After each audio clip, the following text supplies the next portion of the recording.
ये बताते कि आप ये वीडियो कहां से देख रहे हैं। बिलहाल आपकी मर्जी। आज की पहली और सबसे बड़ी खबर अभी अभी सामने आई है।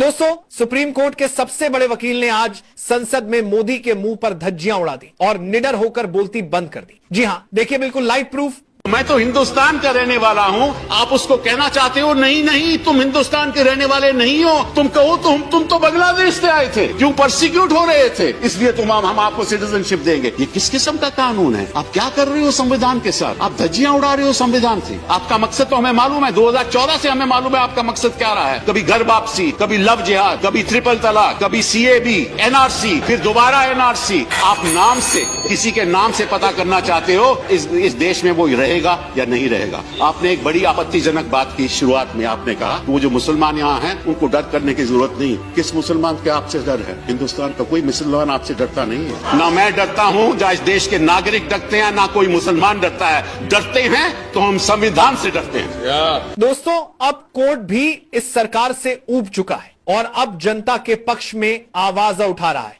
चाहे देश का प्रधानमंत्री हो या आम आदमी, कोर्ट की नजर में सब समान है और कोर्ट हर गुनहगार को सजा सुनाएगा। ज्यादा नहीं तो प्रधानमंत्री को जेल और उनके सभी साथियों को जेल तो होगी ही, इसका भी एक वकील ने पर्दाफाश कर लिया है। ये देखिए, बकौल लाइव प्रूफ।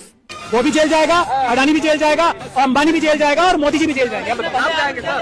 अगर चुराएंगे तो जेल जाएंगे, नहीं चुराएंगे तो नहीं जाएंगे, सीधी बात है। लेकिन उम्र कैद होगी कम से कम। ये बड़े आंदोलन की आग आ गई है, एकदम बड़ा आंदोलन होगा। हाँ, उससे भी बड़ा होगा। उससे मैं कह रहा हूँ ना, मैं तो सबका लीगल एडवाइजर था। मैं कोई छुप थोड़ी रहा हूँ कि मैंने CA NRC में रोल नहीं प्ले किया। सबसे बड़ा रोल मिला था और अब भी रहेगा आगे। मैं खुल के कह रहा हूँ, मेरा ही सबसे बड़ा रोल था। आओ करो एक्शन मेरे खिलाफ। चलिए साथियों, अगली सबसे बड़ी खबर सामने आ रही है। मुख्यमंत्री योगी के सामने हिंदू महिला ने योगी की बोलती बंद कर दी और सीधा और साफ कहा कि आप हिंदू मुस्लिम करने से कभी बाज नहीं आते। देश की आवश्यक समस्याओं पर कोई ध्यान नहीं है। जी देखिए, वीडियो आपके सामने है।